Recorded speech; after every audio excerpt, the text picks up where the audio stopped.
Muito boa tarde, pessoal. Sejam bem-vindos ao podcast Área no Ar, o podcast do Área Coworking. Eu sou a Mônica Manhães e hoje estou com uma convidada como co-host muito especial, que é a Thalita Manhães. Muito obrigada a todos. Esta é uma grande oportunidade. Meu nome é Thalita Manhães, como ela já bem disse, gestora aqui do Cowork. E eu não poderia deixar passar essa oportunidade de estar com um ator global, uma presença ilustre, uma honra enorme para nós do Cowork recebermos. Por quê? Pode dizer quem quiser, o que quiser e desejar falar. Mas eu amo novelas e eu acompanho, sabe? E então eu tenho que estar com Delga 6. Acertou, então acertei em cheio também com a minha co-host, porque nada melhor do que um noveleiro para estar aqui conosco, né? O Delga 6, a gente traz um tema da arte à resistência, o preço de permanecer relevante por quase 50 anos no Brasil. Gente, é um tema muito poderoso, com um conteúdo vasto, e eu creio que vai trazer vai trazer iluminação para aqueles que ainda não têm noção do que acontece sobre bastidores, novela, construção e do personagem, não, da pessoa que ele é. Então, antes da gente dar continuidade, eu quero agradecer ao Área Coworking por nos ceder este espaço maravilhoso. Para quem não conhece, nós estamos aqui no Esplanada 13, atrás do Valparaíso Shopping Sul, para quem é mais novinho. E aqui a gente tem uma estrutura de escritórios compartilhados, são salas onde você pode alugar para fazer o seu negócio acontecer. Sala de reunião, sala de atendimento estético ou de saúde, bem-estar, sala para fazer um treinamento, auditório para você treinar com o seu time, sair daquele ambiente de sempre, onde você também pode sair do seu home office e ter uma estação de trabalho. Então, aqui no Área Coworking você conhece infinitas possibilidades de fazer o seu negócio acontecer. Então, ou conheça o nosso Área Coworking através do Instagram, area.coworking, ou fale no direct com a Sara ou a Thalita. Exatamente, comigo mesma, tá? Então vamos lá. Eu quero agradecer também à Liga Empresarial que tem realizado seus eventos aqui no Área Coworking conosco, em parceria, como embaixadora. A gente fomenta negócios locais. Estamos aqui dando esse passo há quase um ano, né, com o professor Júnior Cardoso. Então, quem ainda não conhece como funciona, é um ecossistema também atrelado ao Área Coworking para você conhecer um pouco mais de possibilidades de fazer com que a sua empresa cresça, se eleve e que você melhore o seu perfil como profissional. Quero também agradecer ao Praianos, o Praianos Restaurante, que fica aqui bem na esquina, bem do ladinho. Então, se você quiser fazer a sua refeição, estão com promoções maravilhosas. Se você quiser também realizar o seu evento, casamento, tudo que você precisar está aqui ao seu alcance. Agora vamos dar continuidade. Tá pago? O podcast está valendo? Pode acontecer. Agora. Delga 6, seja muito bem-vindo. Fico muito feliz com a sua presença. Eu quero fazer uma leitura da sua biografia rapidinho para você meter bronca, pode ser? Claro, pode ser. Muito obrigado. Delga 6, olha só, ele é um homem que não construiu só apenas uma carreira artística, ele construiu resistência. Ele é ator, professor, produtor cultural com quase 5 décadas de trajetória. Dezenas de peças, novelas, filmes e personagens marcantes da dramaturgia brasileira. Hoje eu tenho a honra de receber Delga 6, que antes de começar eu quero trazer apenas uma reflexão. Quantos artistas negros talentosos o Brasil perdeu e não por falta de talento, mas por falta de oportunidade. E é exatamente sobre isso que nós vamos falar hoje, sobre arte, resistência, representatividade e o que ninguém vê por trás da permanência de um artista no Brasil. Seja muito bem-vindo! Muito obrigado, Mônica, muito obrigado. É um prazer estar aqui com você, com a Thalita também, no Área Coworking. Olha, estou muito feliz de estar aqui. Muitíssimo obrigado pelo convite. Eu que agradeço a honra. O Del, gente, olha só como é legal. A gente tem o Coworking aqui há 3 anos. Aqui chegaram várias pessoas que fizeram e aconteceram. E o Danilo Mierli, que é o nosso produtor, que também está aqui conosco, ele que fez essa ponte. Ele apresentou para a gente várias pessoas que a gente pensa assim, o cara do marketing, ele trabalha com imagem, com arte, com vídeo, não está nem muito preocupado com o espaço, não, pelo contrário, chegou agregando muito aqui para a gente e trouxe a oportunidade da gente ter o nossa primeira entrevista para a Jornal Anhanguera com um ano de aniversário do Coworking. Aí ele quer botar a gente na Globo de qualquer jeito, né? Eu já percebi isso. Ele tem um pezinho lá e quer se realizar através da gente. Não é possível. Verdade. E depois ele chegou e falou assim, não, tá pouco, eu quero mais. E trouxe você pra gente, um presente. Nossa, tô feliz. Fácil. O Dan é incrível, o trabalho dele é maravilhoso, assim como pessoa, né? Sim, Isso, sim. como você falou, agrega valor, né? Vocês falaram. Sim, sim. É E eu fico verdade, muito muito. feliz porque a gente acaba enxergando que a gente sempre enxerga, mas é mais legal ainda quando as ocasiões, as oportunidades trazem essas pessoas. Então, sabe aquela história que diz que quando a sua mente ela começa a pensar muito sobre algo, ela vai Deseja atraindo. Então, quanto mais você foca naquilo, mais ela vai crescendo, mais vai atraindo. Então, É verdade. essa nossa ideia de sempre agregar, sempre trazer conteúdo, sempre trazer pessoas novas, sempre entender que do Valparaíso, aqui de Brasília, em torno, sem um celeiro de gigantes, eu chamo até de filhotes de dinossauro. Então, assim, e vocês estão lá fora, e de repente vocês voltam aqui, faz essa ponte conosco, é muito legal. Então, eu quero começar do começo. Você veio do Maranhão, conterrâneo de Thalita. Uau! Olha, não Só tem sabia. pessoas de excelência no Já Maranhão. começou bem, né? Começou bem. Com o pé direito sempre. E tem um histórico muito legal, que eu não sei se você chegou a vir em Valparaíso. Chegou a pousar por aqui, não, né? Não, eu morei, na verdade, aqui. Você chegou a morar aqui? Morei uma fase da minha vida aqui. Ah, que legal. Por que eu amo Aí Valparaíso? você foi pra Brasília. Não, é porque... Primeiro, a gente, Ah. eu e minha família, nos anos 80, a gente veio para Brasília, Distrito Federal. E Brasília. aí, um tempo lá em Brasília, e a minha família veio para cá, para o Valparaíso, depois. Ah, que legal. Fiquei um tempão aqui, 2 anos e meio, até Ai, mais. que orgulho. E aí, tem toda uma trajetória aí pela frente. Olha aí, que bem. Aí você veio, então, para Brasília, do Maranhão para Brasília, morar aqui em Valparaíso. E Valparaíso tem o que chama para Maranhão e Rio de Janeiro, viu, gente? É mesmo, O que não tem de sabia. maranhense, carioca aqui. Não tá... maranhense. Eu sou carioca, para quem não sabe. Eu sou do Rio de Janeiro. É, Bem. Aí, essa é do Maranhão. Maranhão. Gente, para quem não sabe, Muito a orgulho. Thalita, ela é gestora operacional aqui do Era Cowork. Ela é professora, psicopedagoga, ela é um monte de coisa. Terapeuta. Psicoterapeuta, ela é um monte de coisa. Psicoterapeuta. Terapia de resultados, que eu me formei ultimamente, né, também. E é minha mãe. Ai, A principal. e é a minha mãe. Sou Então, intercessora. ela é maranhense e meu pai é carioca. E aí eles se conheceram aqui em Brasília, no Gama. E depois, minha mãe foi, quando eu fui para nascer, foi lá para o Rio de Janeiro, né? Aí fiquei um tempinho lá e tal, e voltamos. Só que toda a minha vida eu fui criada aqui no Valparaíso. Então, assim, aí foi crescendo com o histórico de ver pessoas do Maranhão ou do Rio de Janeiro aqui. Eu, gente, mas o que é essa canalização de energia que tem, que as pessoas vêm passando? Eu paro um ônibus ali na BR e o pessoal vai descendo, ouviu falar, aqui eu vou para Paraíso. Por isso que eu sempre tive essa loucura de achar o que é que acontece. E aí você foi para o Rio de Janeiro. Isso. Eu fui para o Rio de Janeiro, Ah. continuar toda a minha trajetória, né, de ator Aham. de teatro e de TV, mas especialmente de TV. Eu fui para o Rio de Janeiro porque desde cedo eu sempre tive, além da paixão primeira, né, pelo teatro, Aham. foi pela televisão.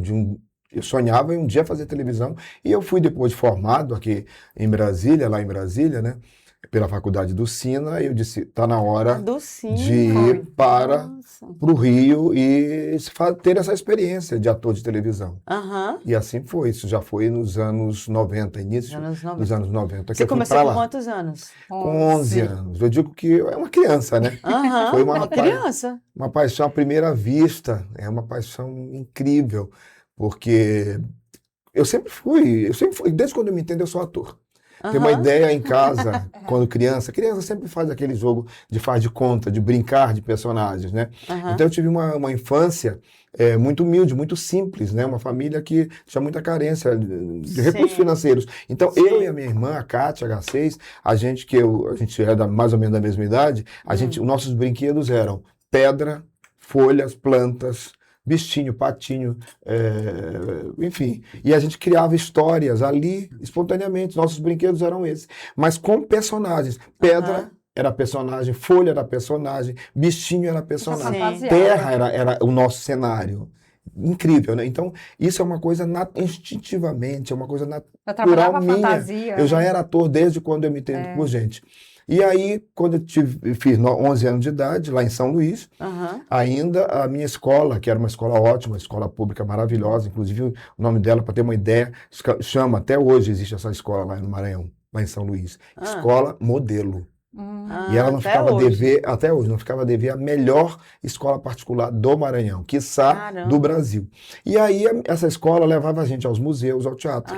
E na primeira ida minha, né, através da escola ao Aham. teatro, ao assistir aquela peça, aí eu disse para mim mesmo, eu quero fazer esse negócio, eu quero estar ali. Eu não sabia o que era teatro, fiquei encantado, porque na minha cabeça de criança, de menino, né, eu pensava, o que eles estão fazendo ali no palco, Aham. eu faço em casa com meus irmãos, com a minha irmã. E era, de uma certa Sim. forma, assim, porque a criança, ela cria sempre, né, personagens, aquele jogo lúdico e tal. Me identifiquei plenamente, como eu falei, Aham. paixão à primeira vista. Quando acabou a peça, eu falei assim, eu procurei uma funcionária que eu achava que era funcionária do teatro, e falei, eu me apresente, pelo amor de Deus, a eles. Eu quero entrar, eu quero fazer esse negócio. E assim foi. Ela me apresentou a um dos atores, que me Que apresentou ao legal! diretor. E ele disse, olha, você é uma criança, muito novo. Mas olha, anotou Isso lá nessa escola. Lá Lá em já dentro do teatro. No teatro. Quando eu Teatro. acabei de assistir a peça. Aham. Tá aqui o meu telefone, eu vou dar um curso, ministrar um curso de iniciação ao teatro, e se tudo der certo, a gente vai estrear aqui no Arthur Azevedo, nesse mesmo teatro. E aconteceu exatamente assim. Fiz o curso, ao final do curso, Aham. teve a peça, estreiei ali, não parei mais, até meus 18 anos em São Luís. Aí, nos anos 80, a minha família veio para Brasília, eu continuei fazendo teatro e fiz as minhas faculdades de teatro lá na Dulcina de Moraes.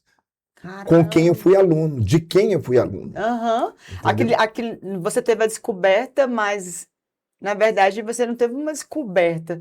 Você meio que já pegou ali seu propósito de vida imediato. Isso. Ele foi Exatamente. gerado. Eu penso assim, É. você foi gerado a partir do momento que profissionais viu em você um interesse muito grande. E aquilo que foi gerado em você, você correu atrás e ali eles te atenderam com Exatamente. dedicação, com carinho. Então, por isso que eu digo que um profissional, quando bom professor, ele realmente tem essa responsabilidade na vida de Sim. outros. Exatamente. Exato. É. Essa construção Perfeito. foi mais uma mudança do homem, do artista, quando você vê nessa transição pro... Você estava começando, né? Vamos combinar que 7 anos já era um bom tempo, né? Você já estava desde os 11 aos 18 em São Luís, na transição para Brasília. Tinha já um projeto na construção aqui, ou você pensou assim, vai acabar tudo? Não tinha, quando a minha família, a gente veio para Brasília, eu disse para mim mesmo, eu vou continuar a minha trajetória de ator, de teatro, e aí, coincidentemente, tinha aberto 2 anos antes, né, a faculdade do Dulcina de Moraes. Eu falei, agora, eu vou fazer o vestibular. Fiz o vestibular, porque eu sempre levei essa profissão tão a sério, que eu disse, não, eu tenho que me profissionalizar, eu tenho que me preparar tecnicamente para desempenhar qualquer papel, entende? E aí, Sim. assim foi, fiz o vestibular, passei, fiz o bacharelado em interpretação teatral, na sequência, ainda na faculdade, eu fiz a licenciatura em teatro, me formei como professor de teatro, fiz um curso superior, coisa que é Sim. raríssima até hoje, a gente vê Não, é raríssimo. atores, atrizes Tá ficando fazendo pior ainda, faculdade de teatro, né? Exatamente. As pessoas vão lá e vão fazer um cursinho, ou às vezes nem É. fazem cursinho, Ah, e eu já só tenho entram, dom. se auto-intitulam atores e atrizes, né? Não, eu de fato me preparei para exercer o meu ofício.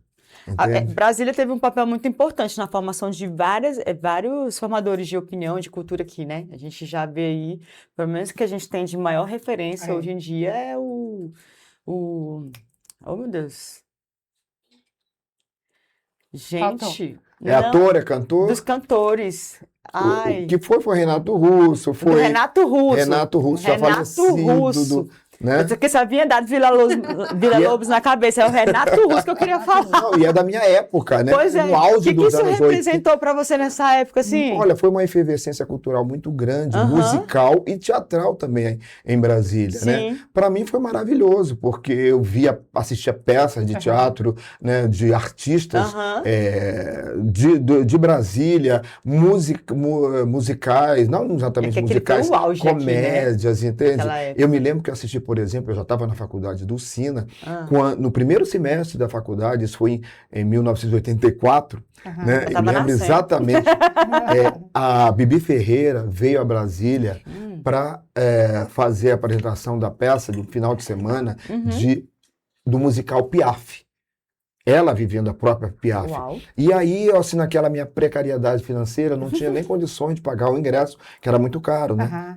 Ali, enfim. Aí eu falei, eu vou assistir o espetáculo. Chegou, eu falei, fui até a bilheteria lá, tudo lotado, e eu vi o produtor, se achava que era produtor, alguém da produção lá, falei, pelo amor de Deus, me ajude, eu sou estudante do curso de teatro, eu não tenho dinheiro para pagar esse ingresso. Ele nem acabou de me ouvir, pegou o ingresso aqui, toma, você vai assistir a Bibi Ferreira, ali na primeira fila, na segunda fila, eu assisti assim a Bibi Ferreira fazendo o Piaf, entende? Aí olha, você vê, né, quando a maravilhoso. Bibi Ferreira, meu Deus, então, era caríssimo pra gente entrar.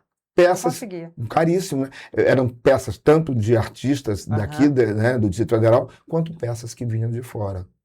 Né? Então eu fazia tudo para não perder nenhuma. Né? Não, isso com arte, ele meio que existe uma certa resistência, né? Porque você primeiro já pensa assim, para se tornar um artista, você não vai ter muito crescimento financeiro, ou você vai ter uma certa relevância, pode ter fama, pode ser que você seja uma parte classificada como um dos mais destacados ou não, e também tem uma questão de ascensão, tempo, temporalidade, vai levando tudo isso. Com certeza. Me diz que nessa sua trajetória, como que você tem trabalhado, primeiro porque você é um artista, segundo, você já saiu desse circuito, que você não veio do Rio, você foi para o Rio, né? Então você já tem aqui em Brasília uma boa formação, você já saiu de um celeiro cultural bem rico. Como que você consegue mostrar para as pessoas a questão de você, mesmo apesar de tudo isso que poderia estar a seu favor, poderia ser também muito contra. E tornou de você também um ator há mais de 50 anos, há quase 50 anos, né? Há quase 50 anos, que você tem aí uma certa, não só questão de resistência, mas relevância no mercado, né? Na audiovisual, na questão de apresentação, de novelas, de todo o conteúdo que você já produziu. O que realmente marcou para você nessa... Olha, o que marca sempre na minha trajetória de vida pessoal e profissional é exatamente a questão da resistência, né? De acreditar que é possível, apesar de todas as dificuldades naturais da vida e do mercado de trabalho, né? Então, as pessoas sabem, eu sou um ator maranhense, negro, que vem de uma origem muito humilde, então isso são elementos que poderiam ser exatamente grandes empecilhos, e foram, para a minha trajetória. Então resistir é o que me marca mais na minha vida pessoal e profissional, porque a gente sabe também que nós vivemos num país que é muito racista ainda, o racismo estrutural está aí presente em todas as áreas, não é só na nossa, né? Por que a gente vê tantas pessoas em diferentes áreas, negras e negros, que têm altos potenciais e não conseguem uma colocação no mercado de trabalho? Porque ainda o racismo estrutural, ele persiste. Imagine eu na minha época, né, rompendo barreira naquela época, comecei muito cedo, as dificuldades que eu enfrentei e enfrento até hoje. O tempo inteiro a gente está resistindo, né? Aliás, viver é um ato de resistência, né? Verdade. Então, o tempo inteiro eu tenho que provar, assim, isso já é uma coisa natural, da minha capacidade. E a cada trabalho que eu faço, eu tento sempre me autossuperar, fazer o melhor que eu fiz ontem, nunca me copiar, nunca ficar naquela atitude, né? Acomodado. Não se copiar, é ótimo. Acomodado, sabe? Deu certo eu usar recursos X, Y, Z para criar um personagem, então eu vou repetir. Não, eu busco a originalidade dentro do meu próprio trabalho. Além da resistência, a originalidade. Eu vou falar que é bem puxado, porque a pessoa pega e fala assim, olha, não fica copiando o coleguinha. O maior desafio é não copiar a si mesmo. Copiar a si mesmo. Não se acomodar, né? Pois é, o artista ele tem que ter, para mim, eu entendo arte como isso, a cada momento você está criando coisas novas. Eu não posso me acomodar, é como a vida, né? O tempo inteiro, eu particularmente, eu tento ser melhor como pessoa, como ser humano, como cidadão e também como artista. Né? Exatamente, eu me identifico muito com a sua fala porque eu sei do meu valor. Mas esses empecilhos da vida, eu tenho que o tempo todo dizer para mim mesmo e lembrar de mim do meu valor, porque eu sei da minha capacidade. Então, estou sempre apresentando o melhor, não é para as pessoas. É porque essa sou eu. Eu sei a minha capacidade, então estou sempre fazendo o melhor. Estou sempre em busca de apresentar aquilo que eu recebi, que é uma essência com valor.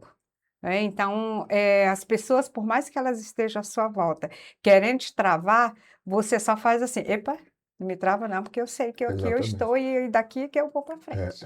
Não duvide da minha capacidade. Não duvide de Isso mim, sempre, assim, as pessoas negras no Brasil e no mundo também, o tempo inteiro elas estão sendo cobradas pela sua, em provar, né, a necessidade. A gente tem uma necessidade natural de provar a nossa capacidade, porque É o tempo verdade. inteiro estão nos desafiando, duvidando das nossas capacidades. E por isso eu me preparei, sobretudo com muita dedicação, com muita disciplina, e a grande motivação é o amor mesmo pela minha arte, a arte de interpretar. Eu nunca abri mão disso, apesar dos preconceitos de todos os tipos, apesar da dificuldade de colocação natural, independente de ser um artista negro, a colocação natural que existe no mercado de trabalho. Sim. Eu nunca tive assim, apadrinhamento. Eu sempre fui pela capacidade, a minha própria capacidade, comprovação de talento através de testes e testes. Muitas vezes a gente tem muito mais nãos do que sim na vida. E até mais testes do que deveria, né? Mais testes do que tem que provar o tempo da minha capacidade. E ao mesmo tempo isso me dá uma motivação muito grande. Eu preciso estar ali dando o melhor e é um resultado incrível, porque a gente tendo um material para trabalhar, tendo um material que eu digo, um personagem que nos dê, né, possibilidade de mostrar o nosso talento, os nossos recursos, a nossa capacidade, é fantástico. E eu adoro esse tipo de desafios. Então, qualquer personagem que venha para mim, venha que eu traço. Estou aqui mesmo. Pode deixar que eu dou um jeito, né? Eu acredito muito na ideia de que se a gente tem algum problema, alguma trava, alguma situação que possa impedir você de avançar, talvez eles são pequenos ajustes. Talvez não, certeza. Então, se é uma questão, por exemplo, de conhecimento, às vezes eu tenho vergonha de falar com você sobre um assunto. Mas para eu perder um pouco mais dessa vergonha, não seria eu me expor de uma forma tão homérica. Ai, faça um escândalo para aparecer. Não.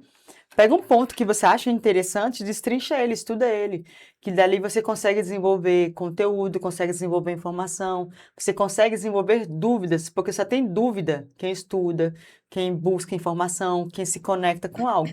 E você fez algo que é muito importante, eu creio, Mônica, que muitas pessoas subestimam o papel, o artista, porque acredita que é só ir lá fazer uma coisinha bonitinha e tá tudo certo. Decora uma fala, tá tudo certo. E não, você teve uma formação técnica. E que formação, né? Incrível. E hoje é uma das suas queixas até para quem não estar ali fazendo essa mesma coisa, de ter uma formação técnica.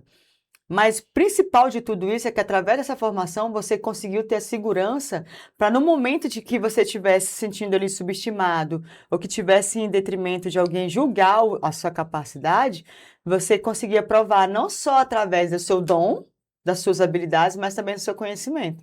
Tá certo? Perfeito. Isso me faz lembrar, sabe o que? Uma experiência minha de vida, profissional, quando eu cheguei no Rio, logo assim, os primeiros anos que eu cheguei, que uma TV, um canal chamado Multirio, da Prefeitura do Rio, existe até hoje. Eles faziam, ou ainda fazem, não sei, aqueles cursos, aqueles vídeos institucionais. E aí um deles, eu me lembro que o tema era combate à dengue. Aí me chamaram para fazer uma cena pequena e o cachê era uma merrequinha. Aí eu falei assim, eu não vou recusar, eu vou lá, eu vou fazer, mas eu vou conversar com a produção, com a direção lá do programa. E chegou lá, aí eu falei assim, olha, desculpe, bem humildemente, eu vou fazer uma colocação aqui. Eu aceito fazer, mas quando tiver uma oportunidade para, por exemplo, falei com eles, apresentar um programa daqui da Multirio, lembrem de mim. Aí eu posso fazer coisas maiores. Olha, 3 meses eu fiz aquela cena, me pagaram aquela merrequinha, e aí 3 meses ou 4 meses depois me chamaram para apresentar um programa lá na Multirio, na TV Multirio, sobre a história da língua portuguesa. E foi maravilhoso. Olha então só, chega um gente. momento que a gente tem que se colocar também. A gente precisa dizer, olha, eu sou capaz, eu não consigo fazer só isso. Sim. Eu sou um ator que posso, um artista, um profissional que pode dar altos voos. E foi maravilhoso. Se eu não fizesse isso por mim, quem faria? Isso, é exatamente sobre isso. Porque quando você ama o que você faz com tanta dedicação que você busca um conhecimento mais e mais e mais, sempre é pouco. Porque você acredita que chegou naquele patamar, eu preciso de mais. E aí, na hora certa que chegar a oportunidade, você não vai correr atrás para estudar, você já sabe. Perfeito. É tudo muito intencional Sabe o que eu de tô nós achando mesmos. muito legal de tudo isso? Porque, assim, a ideia que eu tenho. Eu sou uma dessas pessoas, não questão de subestimar a questão do estudo, mas a questão de entender que, assim, todo mundo praticamente anda pelo mesmo propósito de crescimento. Cara, se eu vou ali fazer uma apresentação, porque eu lembro de produzir uma peça, teatro, Olha, que na bom. escola. Nossa, foi maravilhoso. Tipo assim, mas, gente, deu um trabalho do caramba. É, Foi um trabalho tão grande, era Frankenstein. A gente fez no Colégio Souza Prado, era lá onde é o Anhanguera atual. É isso. E aí a gente tinha que fazer essa peça. E eu fui inventar de ficar na produção, porque se eu fosse para ser ator e esperar o pessoal, ser atriz, e esperar o pessoal fazer alguma coisa, eu me estressava. Como eu queria ter controle das coisas, eu peguei e fiz o quê? Vou fazer a produção que eu vou garantir que vai ter roupa, vai ter cenário, vai ter ator e atriz. fez muito Não bem. vai sair do controle. É isso. Aí eu consigo organizar para que aconteça, porque eu não ia conseguir ser todo mundo ao mesmo tempo. Foi maravilhoso, foi muito legal, foi muito divertido. Mas, gente, eu parei. Eu simplesmente tive o livro que eu gostava de ler, do Frankenstein lá, eu tive que destrinchar ele.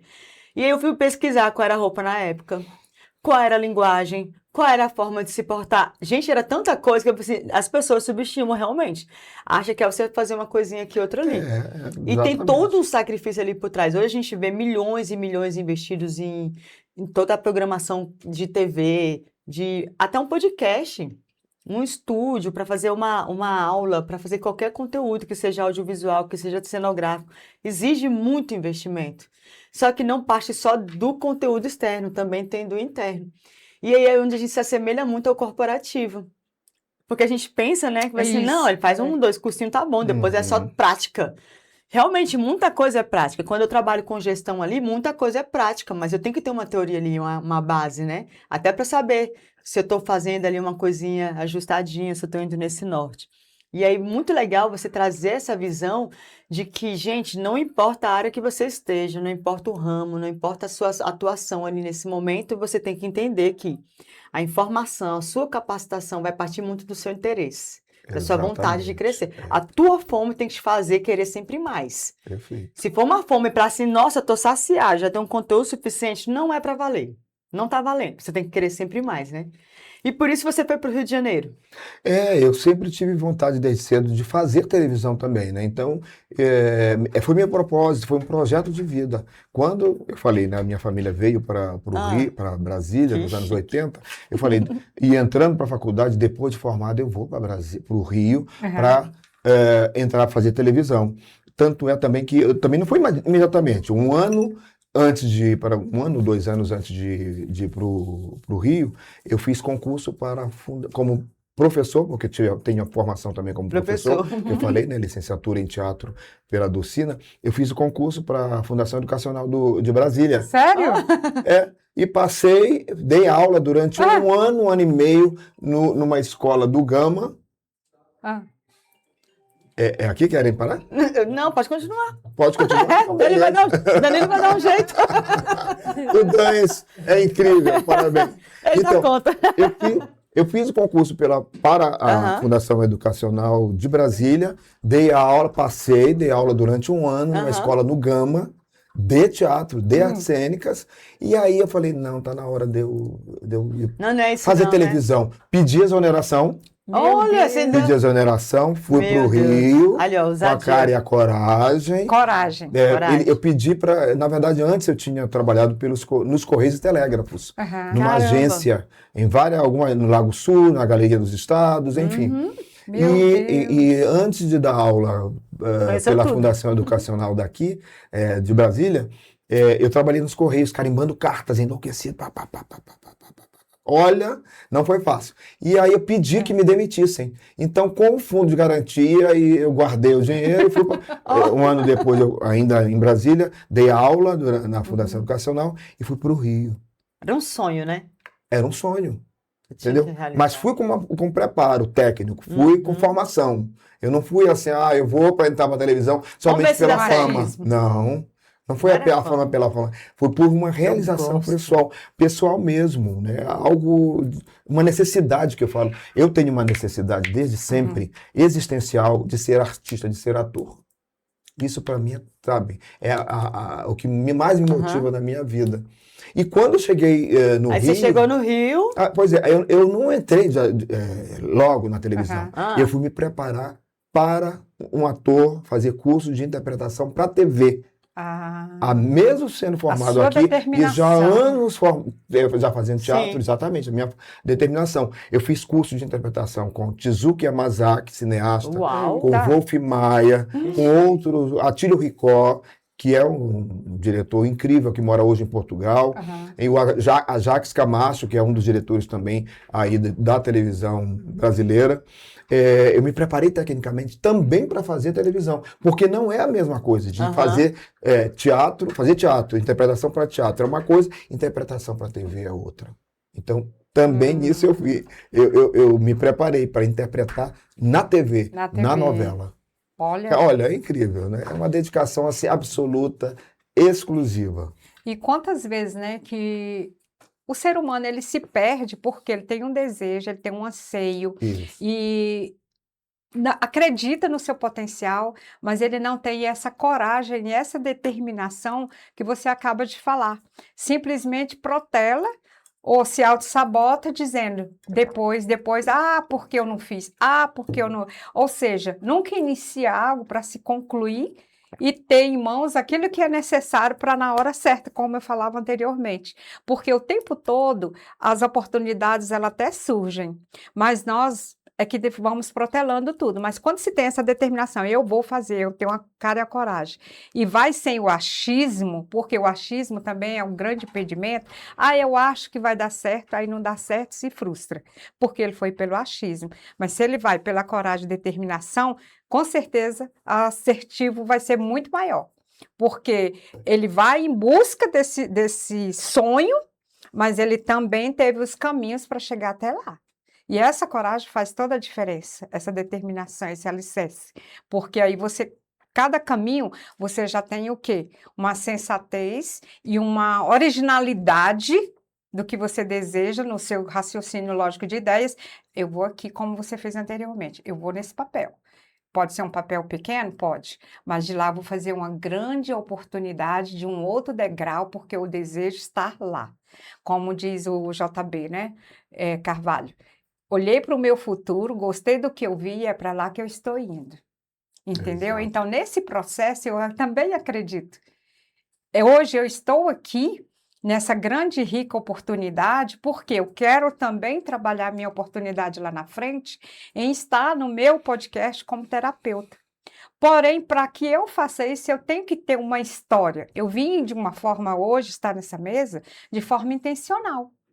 Qual é? Quando foi que você destravou para estar no podcast? Eu estava em frente a um grande ator, que para mim é de grande admiração. Já tem a história dela. E eu já tenho um discurso lá na frente para dizer. Sabe qual foi a coragem que eu tive? Foi numa mesa junto com Del Garcês. Entende? Então, essa coragem, a sua porta lá atrás do papel que você achou que não seria grande, fez toda a diferença. Então, hoje você acaba também, Del, de me dar uma grande aula. Uma grande aula. E uma grande e rica oportunidade. E já agradeço. Agradeço. Você traz para a gente uma ideia de que as oportunidades não foram acontecendo. Você teve que fazer o seu caminho. Claro. Como é que foi lá esse caminho, assim, para você agora vai? Surgiu uma oportunidade para trabalhar em uma novela. Então, o fato de eu já ter tido, né, antes de chegar no Rio, a minha experiência de ator de teatro, desde 11 anos de idade, 18 vim para Brasília, daqui para lá e ir para lá, para o Rio, com as duas faculdades, isso me deu uma segurança muito grande. Porque eu me sentia verdadeiramente preparado tecnicamente para enfrentar o mercado de trabalho, apesar de todas as dificuldades naturais da carreira e do preconceito racial e do preconceito de ser do Nordeste, ser nordestino. 3. Então, mas mesmo assim eu costumo falar, nenhum obstáculo foi e é, para mim, motivos para eu desistir. Aham. E encarava qualquer desafio. Tanto é como eu falei, me preparei, né, fazendo as faculdades, a minha experiência de ator de teatro. Chegou lá no Rio, eu me preparei para ser um ator de TV, né? Sim. E aí a primeira oportunidade, das primeiras oportunidades, uma delas foi fazer testes, né? Foi fazer um teste para a Sim. novela Chica da Silva, com cerca de, juro por esta luz, cerca de 130, 50 atores para ganhar um personagem. Meu Deus. Ser escolhido por um gente. personagem. Isso já foi em 1996, lá nos anos 1996? Isso, Chica da Silva. Para a novela Chica da Silva, eu fiz o teste, direção do Walter Avancini, um dos papas já falecido, né, da nossa teledramaturgia, e texto do Valci Carrasco. E fiz o teste e ele me escolheu. Mas é claro, foi o meu talento, óbvio, mas foi também o meu preparo. Isso eu tinha absoluta certeza. E fui realmente preparado. E também, por outro lado, foi sorte? Foi. Mas fundamentalmente a minha capacidade e o meu preparo. Porque não foi uma sorte construída, né? Hã? Vamos combinar que foi uma Foi sorte uma sorte construída. Nada veio de graça. É como você falou.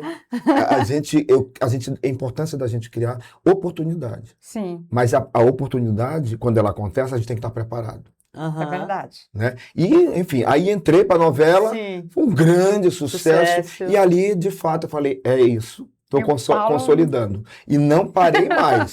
Paulo e Não Chica parei da mais. Silva? Oi? Foi Paulo, então? Paulo, Mucamo Paulo. Quem assistiu essa novela também foi meu irmão. Ele que queria estar aqui, quase ela perdeu o lugar dela, porque quem queria estar aqui hoje era o Maicon. Meu filho. Eles, os dois, são os mais noveleiros lá de casa, você tem noção. E até hoje, se deixar, Olha que legal. um minutinho eles estão lá assistindo novela. Aí meu filho, quando vai pra casa dela, aí ele volta lá em casa, mamãe, põe na Globo aí, eu ponho em outro canal que estiver passando alguma novela. Eu fico, não, tu tira esse menino. Porque eu já sou um pouco mais assim, eu assisto uma ou outra. Eu cheguei a assistir uma das que você, o Cravo e a Rosa, a Escrava Isaura. Peguei também um pouco lá da outra que você fez, da Chocolate com Pimenta, né? Não, chocolate eu não Você acabei não de fez, fazer. não, né? Não, foi o Cravo e a Rosa. O Cravo e a Rosa, o Cravo e a Rosa. E a Escrava Isaura, eu assisti. Carrossel também. Então, assim, aí eu peguei e falei assim, essas aqui eu conheço. Mas o meu irmão, ele sabe das cenas, É mesmo? de tudo. Olha, Ele que gosta, ele legal. gosta mesmo. E hoje Esse é um tá de segredo serviço. dele. Me diz sobre esses personagens que eles foram marcantes em novelas históricas, que realmente foram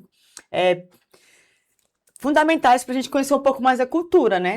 Da cultura da escravidão, sobre negros, sobre também outros temas. Sim. Como que foi para você? Porque apesar de você ter conseguido construído a tua sorte, você pegou papéis e até que em novelas muito relevantes. Sim. Você trouxe uma bagagem muito boa para a gente estar aqui sentado hoje falando sobre isso. Me conta como ficou sua cabeça em relação a isso. Eu mereci, era isso, outros não vão ter a mesma oportunidade, como é que a gente faz? Então, eu sempre entendi assim, tudo? com muita naturalidade, Ah. e junto a essa naturalidade das coisas estarem acontecendo, a satisfação de estar realizando objetivo de vida, sonho de criança. Ser ator, decidir ser ator aos 11 anos de idade, manter isso a muito vida cedo, inteira, é precoce isso, é raro, é incomum. Quando eu conto, as pessoas não acreditam. Mas Sim. exatamente. Por exemplo, quando eu entrei para a novela Chica da Silva, passei, eu estava numa felicidade absoluta. A novela era um grande sucesso, eu só vivia rindo nos bastidores e tudo. E o que é que você está rindo? Eu falei, eu estou feliz porque eu estou realizando sonhos. Então... Você nem perguntou cachê, né? Não, eu negociei o cachê, já queria ali, né? E foi maravilhoso.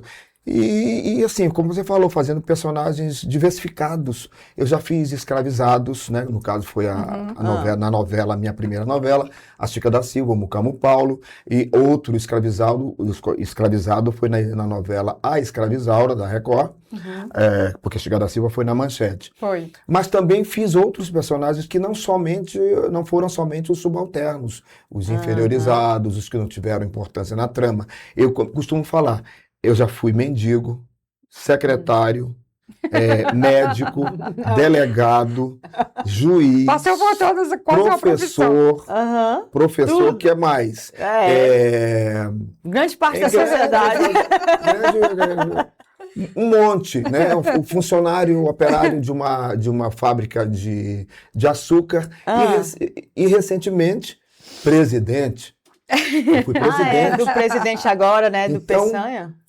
O Nilo Peçanha. né? Então, é isso, o ator tem essa Pai de opção. mendigo é presidente. Exatamente. De mendigo a presidente. Muito bom. De mendigo a escravizado e presidente. Exatamente. Agora o presidente. Muito bom. Então, assim, meus personagens são bem diversificados. Eu acho que verdadeiramente eu consegui um lugar onde não estigmatizam o meu trabalho. Aham. Eu não faço somente um tipo de personagem, um Sim, perfil, um somente perfil o só. escravizado. É uma luta pessoal. E a gente vê muito disso, né? Vê muito, e é uma luta também histórica, porque Abdias do Nascimento, que foi artista, ator, professor, político brasileiro negro, lá atrás ele já batalhava pela colocação do mercado negro, Aham. do ator negro, da atriz negra no mercado de trabalho, né? Aham. Assim como Ruth de Souza, Léa Garcia, o próprio Antônio Pitanga, vivo, a Neuza Borges, minha Aham. amiga, são artistas negros pioneiros, Zezé Mota, né, claro, Aham. que abriram portas para que a gente chegasse até aqui, Sim. que a gente não ficasse na estigmatização, que a gente não Aham. fizesse só um tipo de personagem. Sim. E no meu caso, assim, falando particularmente, além da luta coletiva dessas pessoas, de todos nós que construímos essa colocação do ator negro no mercado, Aham. devido ao meu preparo, né, como eu falei antes, o meu aprendizado, Sim. eu tenho condições, enquanto ator, e os seus recursos de atuação, de não Aham. fazer somente um tipo de personagem. Entende? E eu achei, Extraordinário. a senhora lembra? Teve uma época que eu estava vendo exatamente sobre esse ponto, porque assim, igual a pessoa fala assim, não existe racismo do branco, só do negro, aquela coisa toda. Eu também concordo. Só que também tem aquele padrão de pessoas que têm a mesma queixa que você, que é a gente no geral. Por exemplo, ele era ator. Eu sou um ator muito bonito, principalmente esses de Hollywood. Só faz filme de romance e o cara é o mocinho. Isso. Aí uma vez eu li uma entrevista ele questionando, que não aguentava mais, que ele queria simplesmente ter outros papéis que seriam de relevância ou de alguma outra coisa que tivesse mais significado para ele, para a carreira dele, para a trajetória dele. Então aí você vê que é uma pessoa compromissada em realmente desenvolver o seu trabalho, seu dom, a sua habilidade. Porque se fosse para só ganhar dinheiro, ele ficaria tranquilo, ele, não, você só o mocinho da história e vai. Não, as pessoas gostam de realmente diversificar, não por um achismo, porque ele se dedicou a trabalhar técnicas, quer colocar à prova aquilo que ele aprendeu, aquilo que ele tem de melhor para colocar para fora, né? Exatamente. Então, assim, é uma queixa que a gente vê que não é questão nem só racial, é uma queixa de profissional.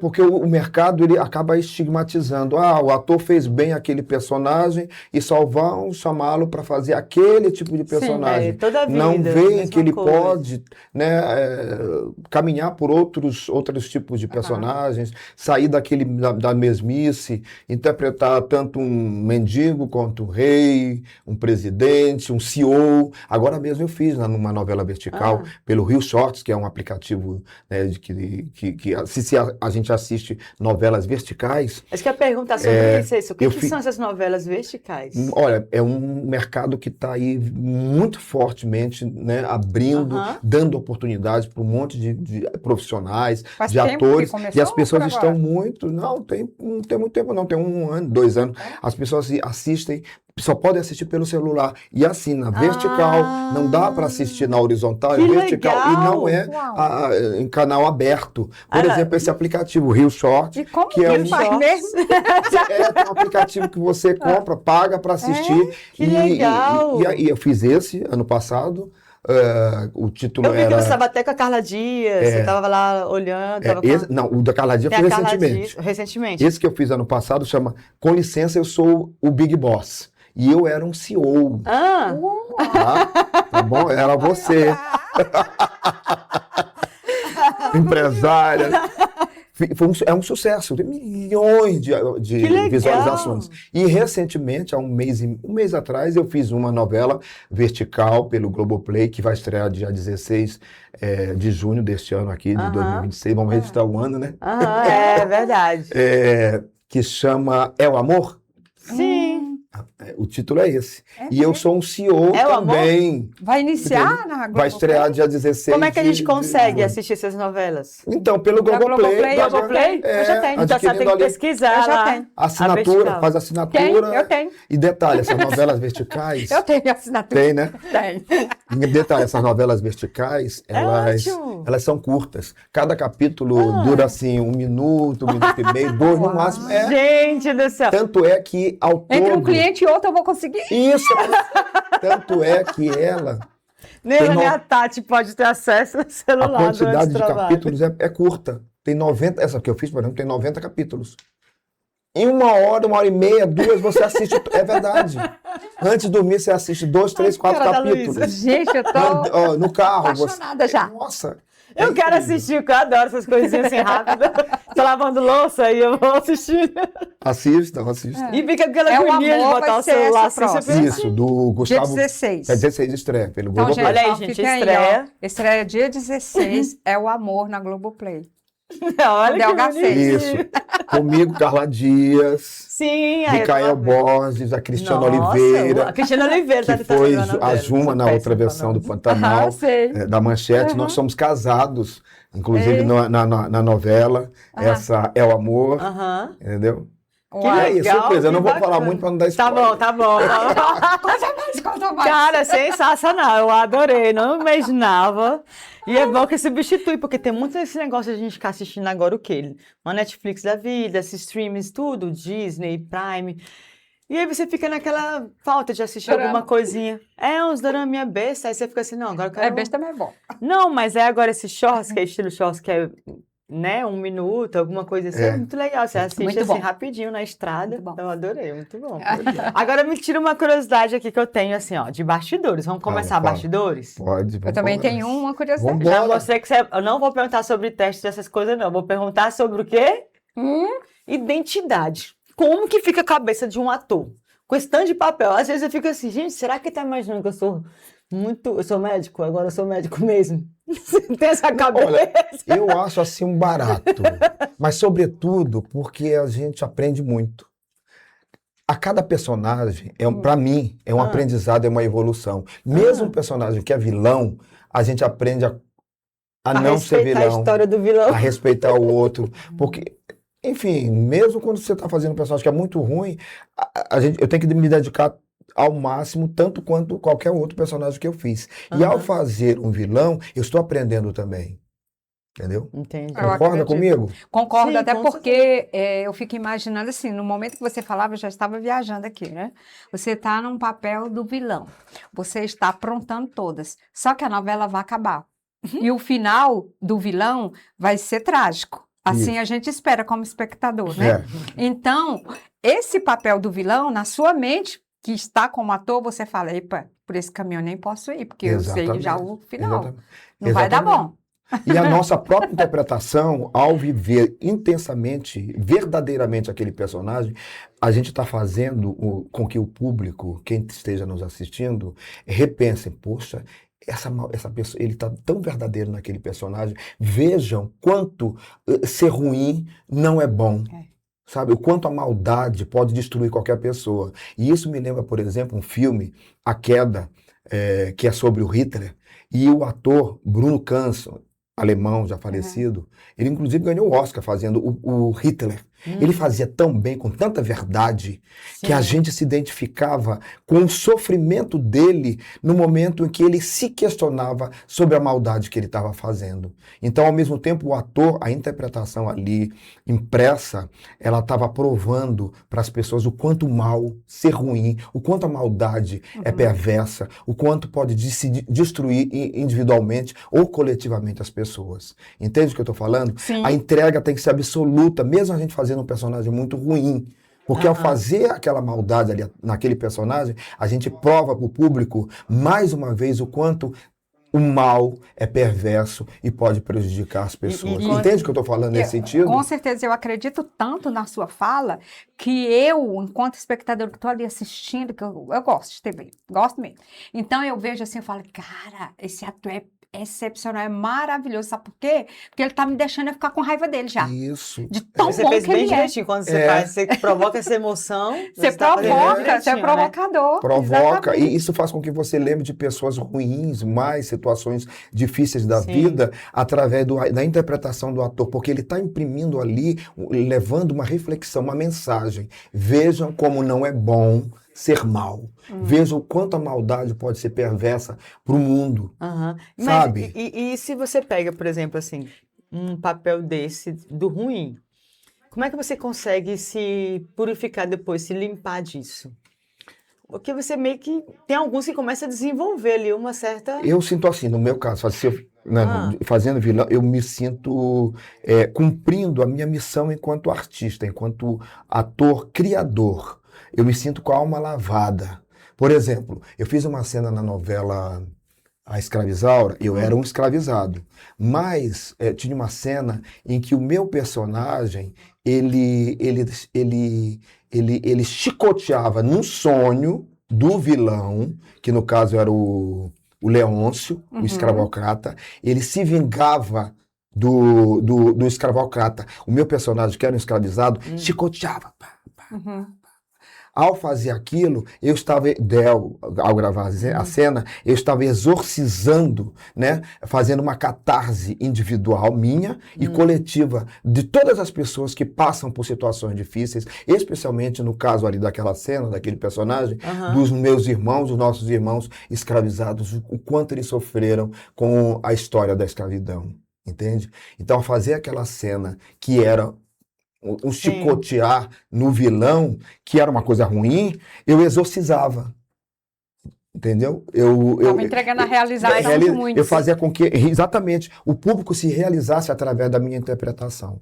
Mas vocês têm ferramentas para poder trabalhar isso depois? Ou como você fazer tudo isso? Eu digo que sempre o seguinte, o ator tem que estar muito equilibrado na sua vida, o máximo que ele consiga, emocionalmente, para quando ele pegar um personagem psicopata, por exemplo, um super neurótico, quando ele estiver desequilibrado emocionalmente esse personagem, o ator tem que estar muito equilibrado para quando acabar aquela cena, aquela história, ele voltar ao seu equilíbrio pessoal. Então, eu tenho que estar emocionalmente preparado e, no meu caso, no meu ponto de vista, espiritualmente preparado também para voltar à minha normalidade, ao meu eixo, exatamente, ao meu equilíbrio pessoal. Entendendo que aquilo ali é o meu trabalho criar personagens, criar psicologias de diferentes quadros psicológicos. E é um grande barato fazer isso. Por exemplo, eu fazendo essa mesma novela Escravizaura, o meu personagem sofria com os castigos, com as chicotadas, a boca, no caso, isso na Escravizaura.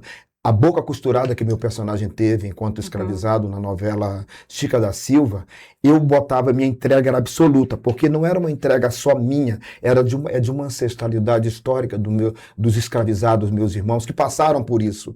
E aí, todas as vezes que meus personagens sofrem assim, ou sofriam, nessas novelas, a minha mãe me ligava, eu lá no Rio, meu filho, eu tô aqui, você tá bem, você tá chorando, você tá sofrendo, ai meu filho. Eu falei, não mãe, o personagem tá sofrendo, mas o ator Del está feliz da vida, porque estou tendo essa oportunidade de ter esse personagem, tá sofrendo desse jeito e transmitindo uma mensagem e denunciando os horrores que foi, por exemplo, os castigos da própria escravidão. Entende? Era uma realização absoluta. Mesmo no sofrimento dos meus personagens, eu me realizo.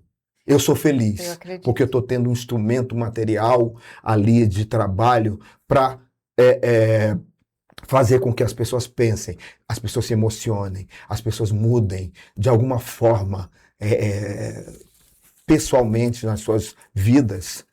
E também proporcionando uma mudança coletiva de pensamento. Porque a arte serve para isso, no meu ponto de vista. Não é somente para divertir, para fazer gargalhada, entendeu? É para trazer reflexão. Quantas peças de teatro, filmes, novelas que a gente assiste, uma cena ou a novela inteira, sei lá, que te muda o teu pensamento, muda a tua postura.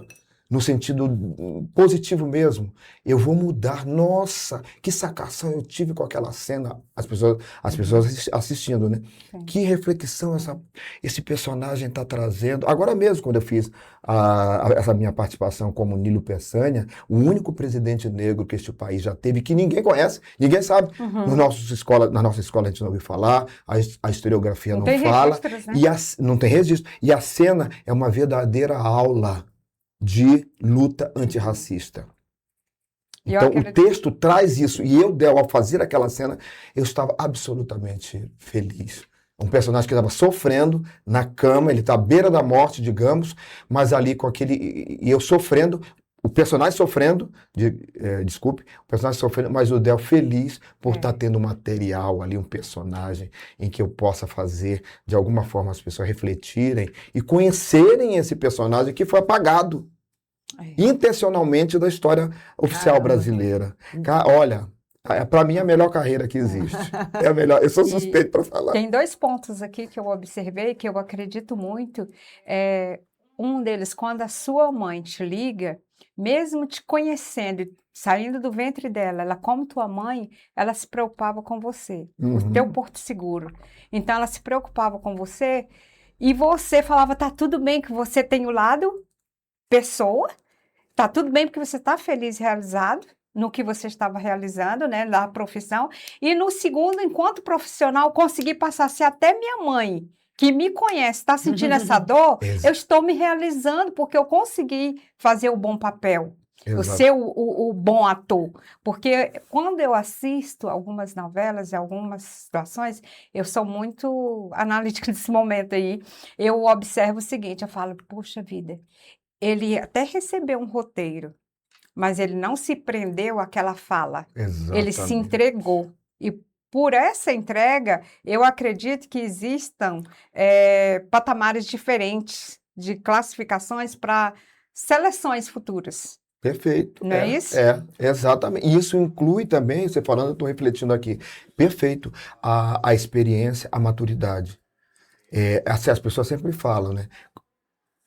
O ator, quando ele está maduro, à medida que o tempo vai passando e ele tem a oportunidade de exercitar a sua função, a sua profissão, ele fica melhor. Porque a vida nos ajuda muito, a experiência pessoal, a criar personagens. Isso aqui que está acontecendo, nós aqui no podcast maravilhoso aqui com vocês, no Área Coworking, podia ser uma cena de teatro, uma cena de novela, uma cena de filme. Então, o tempo inteiro eu estou aprendendo.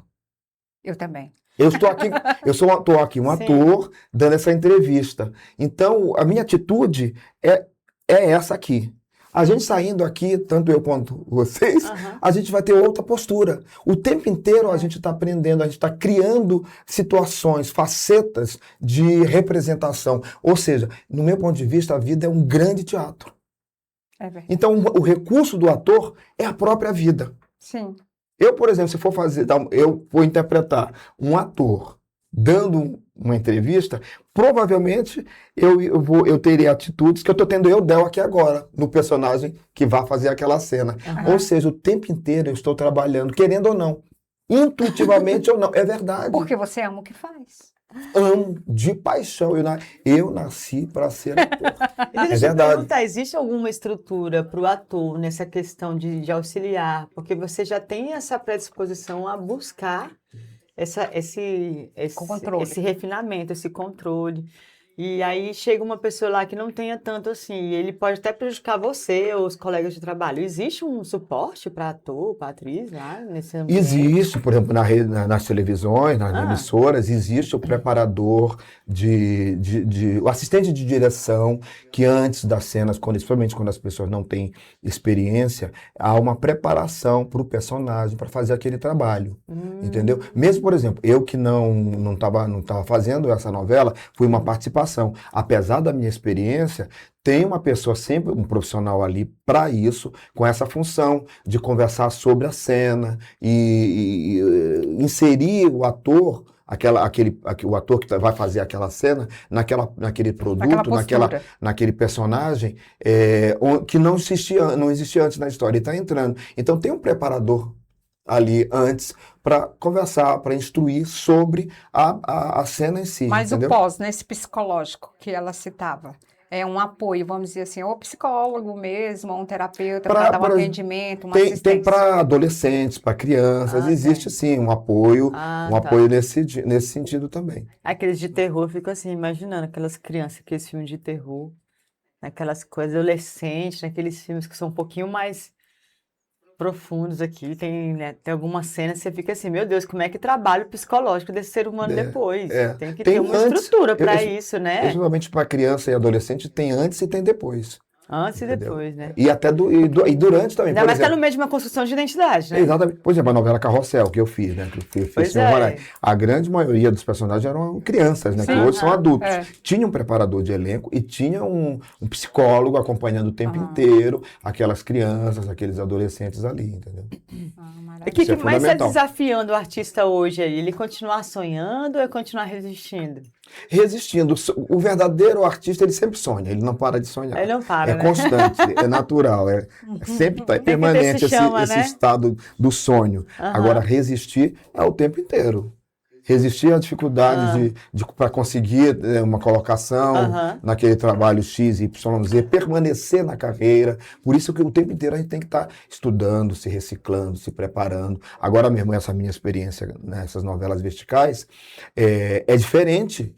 O comportamento, o posicionamento físico diante da câmera. Porque como verdade. é vertical, ela é gravada, inclusive, numa câmera, a câmera do diretor, numa posição vertical. Então não é pode. aqui. Para a Então novela, tem amplitude, né? é tudo muito quadrado aqui. Tanto é que não tem grandes cenários. A gente muda-se pouco de trás aqui. E não se valoriza tanto o cenário. Se valoriza o close, o fechado, o plano médio. Que legal, gente. Eu estou muito chocada com esse negócio. É muito legal É com muito isso. interessante, é Na maravilhoso. realidade, está quase sendo retrô. Porque antes não se tinha os recursos que Antes, se tem hoje. agora, e É a TV verdade. Globo vivia dizendo, não posicione assim, posicione nesse formato e Agora tá mande para voltando. nós. Agora está retornando. E com relação à interpretação do ator nas novelas verticais, nessa, digamos, nova linguagem, ela tem que ser muito mais verdadeira, porque a câmera fecha bem aqui na gente. Ó. Então, qualquer mexida excessiva dos olhos, por exemplo, é uma coisa imensa, é Um olho gigantesco. esbugalhado. Porque tá tudo aqui, sabe, no close. Então a gente tem que estar muito, muito preparado tecnicamente, tanto a nível do criação do personagem, quanto o texto decorado, a emoção, o sentimento Tudo altamente alinhados e verdadeiros. Esse ambiente que você tem aí agora, que você até disse que é uma nova oportunidade nas novelas verticais, de mais atores estarem ali em voga, Trabalhando. estarem trabalhando, terem oportunidades de estar ali à frente na tela. Esse ambiente, ele é bem concorrido, né? Ele é bem acirrado. Como é que é a comunicação entre vocês, atores, com diretores, o acesso? Como que funciona isso daí? Olha, nos bastidores é bem próximo, porque ali essa proximidade física, ela é importante para o trabalho também. Tem que ter uma relação afetiva. E hoje em dia, os diretores primam muito desse contato mais humano mesmo, né? De uma relação mais próxima. Hoje não se tem mais aquele... Existe, claro, pode existir. Aquele diretor autoritário, né? Ditador, que grita com os atores. Então, hoje em dia é muito mais fácil. Porque, por exemplo, na Globo tem o compliance. Qualquer atitude que a pessoa venha a se sentir ofendida moralmente, fisicamente, através de atitudes verbais ou físicas, tem um canal de denúncia. Então, eles primam muito hoje pelo ótimo relacionamento, para que o trabalho possa render da melhor forma e também pelos direitos do outro, né? Sim, Numa sim. atitude mesmo altamente humanista, né? Porque quanto mais tranquilo, mais relaxado, mais equilibrado emocionalmente a gente esteja, o trabalho vai render muito mais. Isso é óbvio em todas as áreas, né? Verdade. Dá para fazer amizade, então? Dá pra fazer amizade, criar grupo no WhatsApp, né? Olha, eu querendo saber os bastidores de todas as formas, com todos os detalhes. É isso mesmo.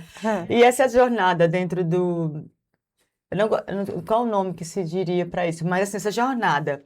Eu falo muito sobre jornada solitária aqui por questão de corporativismo, porque chega um ponto em que eu entendi quando a gente estava ali, estou desenvolvendo um trabalho muito legal, só que não é questão financeira, estou ganhando dinheiro, não é. Era quanto mais você se comprometia, muito mais tempo você tinha que se envolver naqueles projetos para fazer acontecer e manter a continuidade.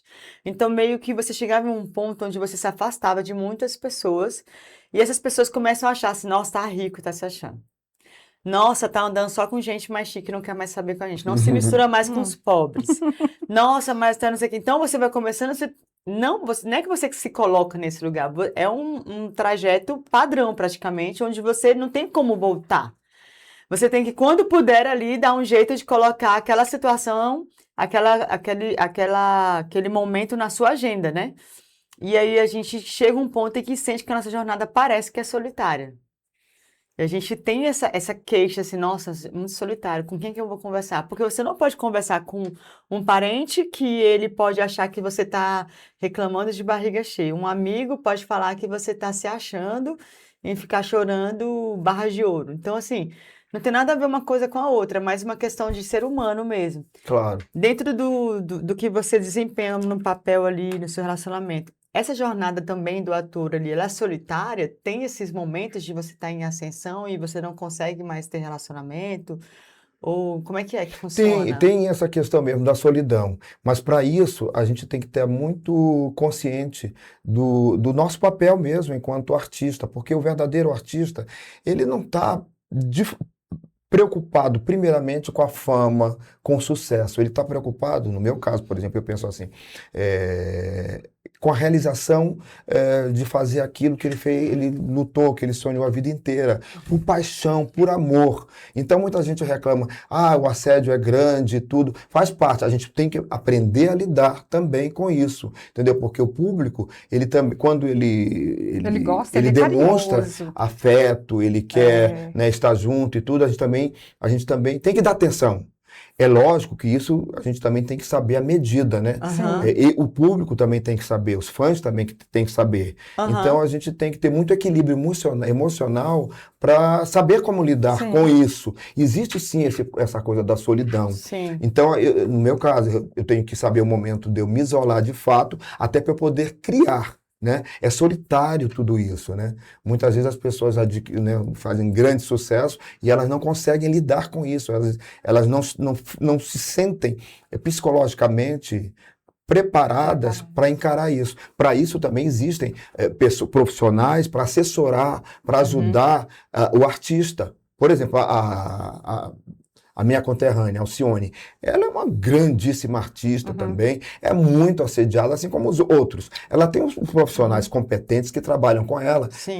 Tem a irmã dela, que é produtora, tem uma que é só, que acompanha ela o tempo inteiro, o secretário. Então tem pessoas que ajudam também, né? Porque a grande maioria das pessoas, especialmente falando dos grandes artistas, de tops, de grande sucesso, eles são realmente muito assediados. E tem gente que perde a noção do público, perde a noção. A gente tem um caso, por exemplo, do John Lennon, né? Entendeu? Nossa, E tantos outros casos aí, né?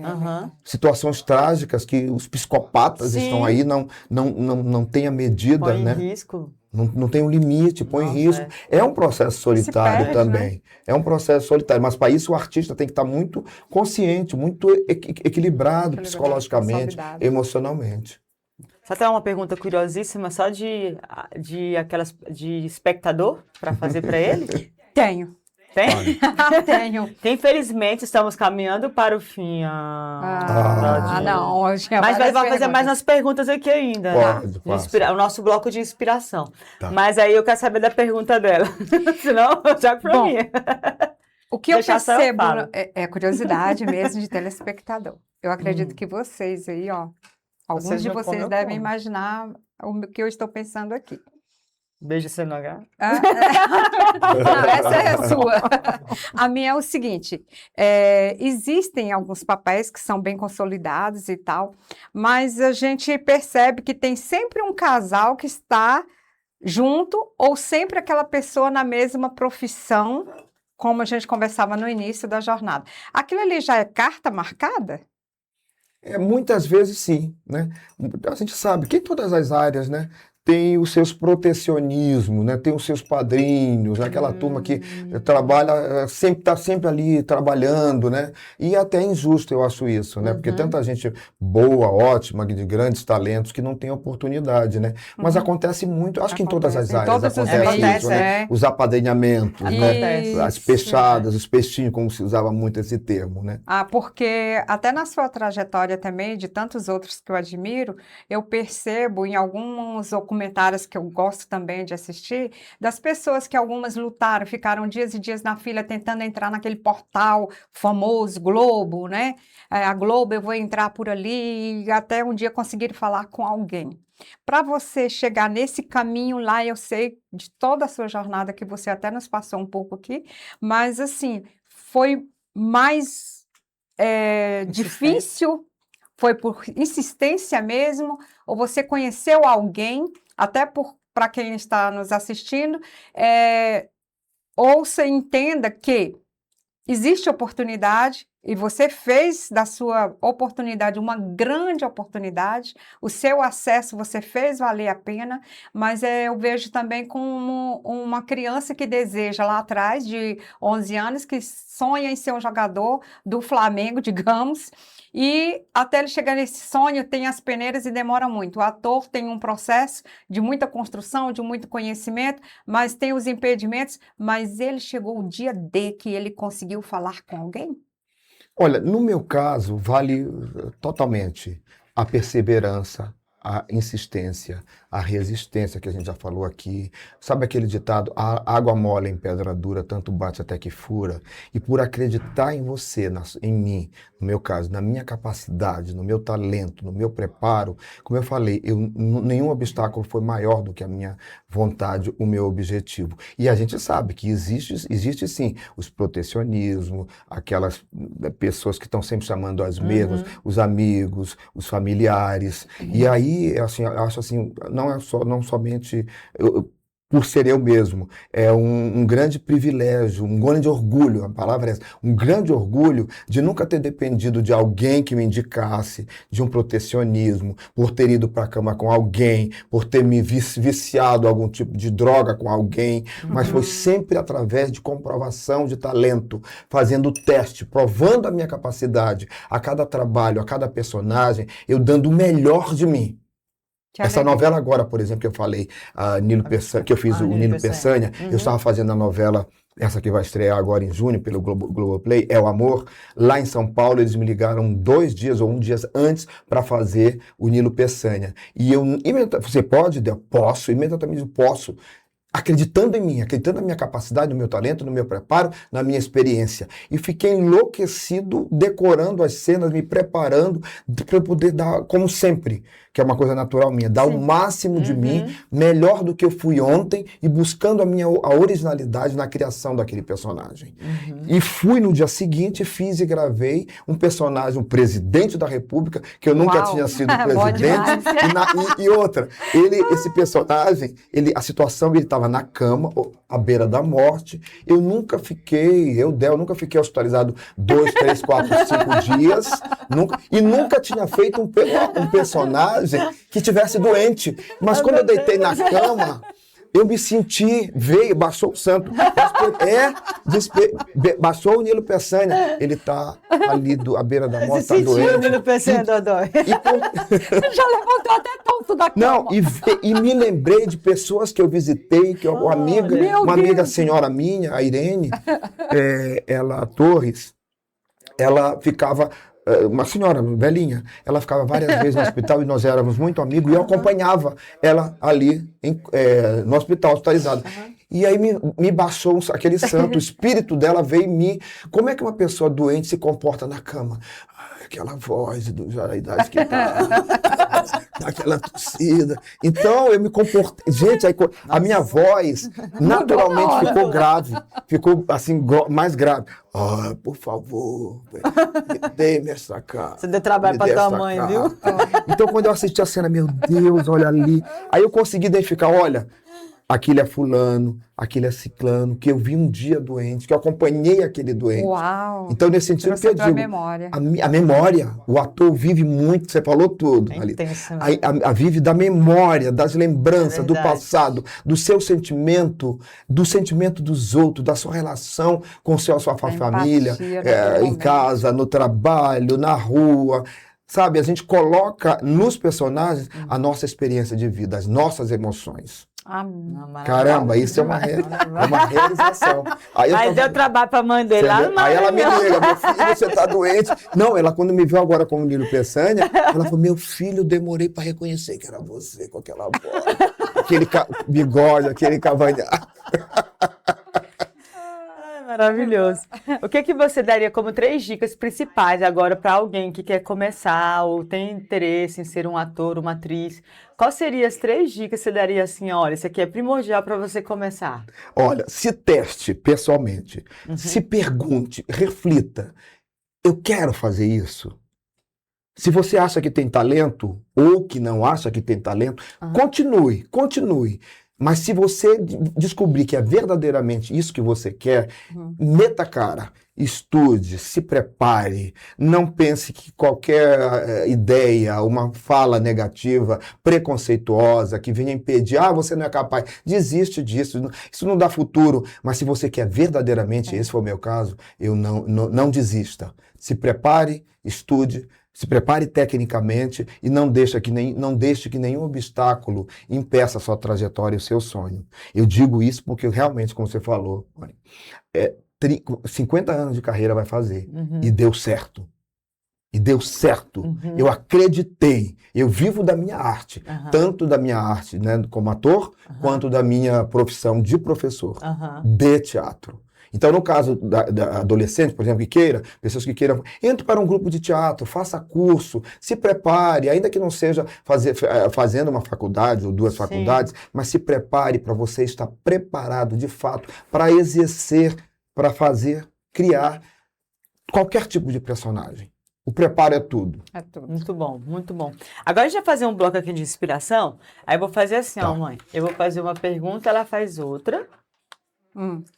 Aí você pode falar uma palavra ou alguma coisa que você... Ou uma frase. Ou uma frase, tá Tá. bom? Pode ficar tranquilo. Beleza. A primeira são respostas rápidas, mas com significado. Então, um livro que te inspira. Um livro que me inspira É. Luiz Gama contra o Império, que é um livro do Bruno Rodrigues, meu amigo historiador, onde ele fez descobertas inéditas, né? Ninguém tinha conhecimento sobre isso, sobre a vida do Luiz Gama, esse personagem que eu faço no teatro Você está com esse teatro anos. agora, né? Eu faço uma peça chamada Luiz Gama, Uma Voz pela Liberdade, que é sobre a vida do Luiz Gama, o nosso maior advogado abolicionista brasileiro, Uau, patrono da que abolição, herói da pátria. E esse livro dele, Luiz Gama contra o Império, traz descobertas inéditas, de fato, sobre a vida do Luiz Gama, que ao longo dos séculos ninguém nunca tinha descoberto. Uau, que legal. Fiquei curiosa já. Pois conta. E um detalhe, Leia. um detalhe, ele quando tá apresentando o Luiz Gama, ele encarna o Luiz Gama. Luiz Gama também. Desce o santo Luiz Gama. Baço o santo. Eu desço o baixar. Aí E ele também. É teatro. É teatro. Aí você apresenta lá no Rio. Eu faço pelo Brasil, apresento no Rio, já fiz aqui várias apresentações em Brasília. Quando você vai aqui de novo? Não, e olha só, depois de amanhã, posso falar, né? Pode. Depois de amanhã, pelo Sindicato dos Bancários, eu vou fazer uma versão solo desse espetáculo, Luiz Gama, Uma Voz pela Liberdade. Eu vivendo o próprio Luiz Gama, é texto meu, produção minha e direção de Ricardo Torres, que é um diretor que viveu bastante tempo aqui e mora agora no Rio, amigo meu, aqui em Brasília. Ele deu aula na Faculdade do Sina, foi um Poxa, diretor de quero ir. teatro muito importante do teatro brasiliense. Depois de não, amanhã? quero ir. Depois de amanhã, dia Quarta-feira. 13, quarta-feira, Eu quero ir. Tá bom. né? 13 de Dá um junho jeitinho. de 2026 aqui em Brasília. Legal, Olha. muito bom. Um personagem inesquecível para você. Inesquecível para mim já é realmente o Luiz Gama, esse personagem que eu faço há 10 anos. Um valor que você nunca negocia. Dignidade. Essa é Dignidade e caráter. boa, essa é Isso boa. para mim é fundamental, para minha vida pessoal e profissional. Uma pessoa que mudou sua trajetória. Uma pessoa que mudou minha trajetória. O Ricardo Torres mudou muito a minha trajetória, esse diretor. Em Brasília, quando a gente se conheceu, ele me chamou para fazer personagens protagonistas, né? E, inclusive, o próprio Luiz Gama, que é texto meu, a ideia foi minha, a concepção né, minha do texto, ele me dirigiu nesse trabalho, Luiz Gama, A Voz pela Liberdade. Um momento que quase te fez desistir. Não existe. Não existiu. Muito bom. Muito bom, ela adora. Inexiste. Não, nunca. Olha, o meu irmão Jorge Garcês, logo quando eu comecei a fazer teatro lá em São Luís, ele falou, meu irmão, desiste dessa carreira. Não vai existir. Eu falei, meu irmão, isso é vocação. Aí ele virou, falou assim, o único ator que deu certo no Brasil, negro, foi o Grande Otelo. Eu falei, se ele deu certo, eu posso dar. Então eu vou continuar. Uma palavra que define a sua carreira. Amor. Perfeito. Eu tenho amor absoluto pela minha profissão. Gente, é porque se você ainda não conseguiu ainda sentir, assiste de novo. Porque em qualquer minuto aqui que você estiver pegando um pouquinho de quando ele está falando, você consegue entender. Você consegue passar essa energia de realmente Muito você obrigado. ama o que você Não, faz. às vezes as pessoas me perguntam, Del, quando você se assiste, porque boa parte dos atores não se assistem depois. Você gosta do que vê? Eu falei, gosto, e muito. Sabe por quê? Não, sabe por quê? Porque eu tenho absoluta certeza que naquele momento, naquele dia, naquele ano, no passado, ou até trabalhos recentes, eu dei o melhor de mim. Naquele momento. Eu estava pleno. Porque eu amo fazer isso. Eu amo ser ator. Então eu estou ali íntegro. Mesmo se eu não esteja com o texto totalmente decorado, mesmo que eu não esteja totalmente concentrado, eu estava presente. Eu estava fazendo aquilo que eu amo. Então, uma curiosidade sobre os bastidores. Uma curiosidade sobre os bastidores? Uma curiosidade. Por exemplo, todo mundo pergunta. Na novela Chica da Silva, que todo mundo adora a novela Chica da Silva e lembra muito, até hoje, é um marco na teledramaturgia brasileira, eu fiz muias cenas pelado. No começo, eu vi os primeiros... Ou era na Tina, ou era no Rio, ou era na Cachoeira. Meu então, por exemplo, gente, quando a gente não era só eu, outros atores. A Adriane Galisteu ficava. Giovanna Antonelli, um monte. Titiolina, aquela atriz pornô italiana, ela fez participação mostrando o seio. Todo mundo pelado. E aí? E aí, a curiosidade dos bastidores é essa. Por exemplo, quando a gente fazia cena em Xerém, nas cachoeiras, nos rios, os figurantes ficavam de longe assistindo a cena, a gente pelada. Ai, meu Deus! Sabe onde? Aí eu olhava assim, tinha uma aqui na árvore, outra ali em cima do muro, outra escondida atrás de uma rocha, de uma pedra. Eu ia ser uma do segurante. Deixa eu ver o que está acontecendo. Não, e detalhe, ainda dentro dessa coisa dos bastidores, o Walter Avancini, ele primava pelo Ibope, ele queria Ibope a qualquer custo. Quanto mais gente pelada, atores pelados tivessem cena, melhor. Então, os diretores queriam pegar todos os ângulos da gente. Então, mais uma vez, a cena estava para lá de pronta, agora vira de costa, corre, agora vem de frente, vai de costa. Queria fazer a junção. E aí fica lá, tudo documentado de vocês, né? Tudinho. Precisa nem de DNA. Não precisa nem ter medo de nudes hoje em dia. Você viu? Não, meu filho, vai lá na Globo, pega lá. Tudo quanto é lugar lá. Detalhe, essas cenas estão aí no YouTube das vidas, viu, gente? Vocês podem ver. Lá vou eu pesquisar os 10, eu aceito.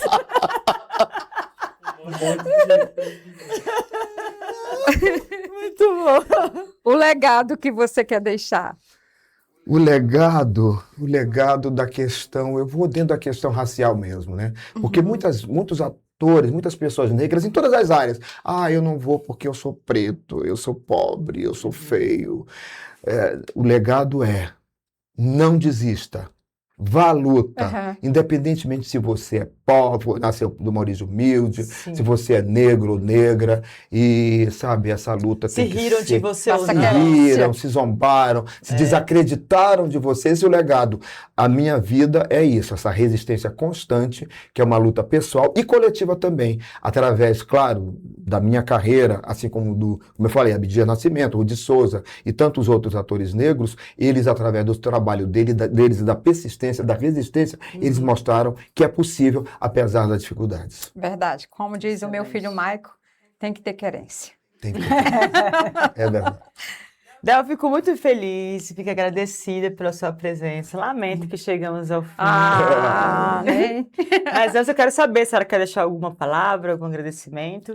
Eu quero deixar aqui o meu coração de agradecida sempre por esse carinho e esse ator que você é. E eu sei que você aqui não está um personagem, você está uma pessoa maravilhosa, Muito um obrigado. professor de excelência, e que eu fiz questão de estar aqui nessa mesa contigo para que eu pudesse dizer, eu estou com um ator da Globo, também de tantas histórias, de tantos aprendizados, não só da Globo, mas de grandes redes, com teatro aqui em Brasília, ter passado na minha terra que eu tanto defendo, Valparaíso de Goiás, e estar hoje em um podcast aqui em Valparaíso de Goiás, também foi uma querência lá de trás, onde aqui era tudo mato e hoje tem um podcast no Área Cowork. Então, assim, e receber uma grandiosidade dessa aqui nesse podcast, para mim, fez o meu dia enaltecer mais. Eu sei que Deus proporcionou esse momento para mim, porque é algo que eu gosto, sabe, de valorizar também pessoas. E quando elas nos dão essa honra, eu me sinto muito honrada, muito feliz, porque eu sei que teve não só o dedo de Deus, mas a mão de Deus em agradar o meu coração. Então, assim, eu fico feliz em também passar para quem nos ouve essa questão de querer estudar, se dedicar naquela profissão que ele deseja para o futuro. E finalizando a minha fala, além do meu abraço carinhoso que fica para você, eu quero que você deixe aquele contato direitinho para quem tiver também interesse, porque eu vou copiar certinho onde eu vou acessar essa TV vertical bem bonitinha. E o meu muito obrigada, e Tá obrigada a todos que gostaram ou não gostaram desse bate-papo, mas eu quero dizer, tem muito conteúdo maravilhoso aqui para que você possa aproveitar, para que você possa se interessar e dizer assim, poxa, ele conseguiu, eu também tenho condições, eu sou capaz, basta a querência em buscar o seu. Muito bom, Muito muito bem, bom. Você, para mim é uma Del. honra. Fico muito feliz de estar aqui, agradecido por nesse ambiente maravilhoso. E você está estreando aqui no podcast, é isso? Com É Del uma honra Garcês. pra mim. Muito obrigado por esse carinho, esse privilégio que você está me dando. Professor, E já você ensinou. também, querida. Muito obrigado. E próxima vez eu quero voltar aqui. Venha sempre. Muito obrigada. Será Gente, se sempre muito você bem-vindo. acompanhou a nossa história hoje, você viu que o Del Garcês, ele compartilhou, além da arte, não ser apenas uma questão de entretenimento. É uma questão de história, de perseverança, de você dar a voz a tantos outros que já passaram. E construindo esse legado, ele nos ensinou que a gente tem que ter a certeza do que a gente quer realmente para fazer acontecer. Hoje a gente tem mais uma lição não só de profissionalismo, mas também uma lição para a vida. E se esse episódio mexeu com você, te ensinou algo, te orientou, te deu o caminho, você também pode compartilhar com outras pessoas para que estejam sendo inspiradas também pelo Del Garcês, pela Thalita Manhães ou pela Mônica. Então, se inscreva no nosso canal, esteja sempre conosco. Toda quarta-feira, 12h15, nós estamos aqui gravando esse podcast para trazer o melhor para você. Muito obrigada pela audiência, um beijo e até a próxima. Tchau, Tchau, tchau. tchau.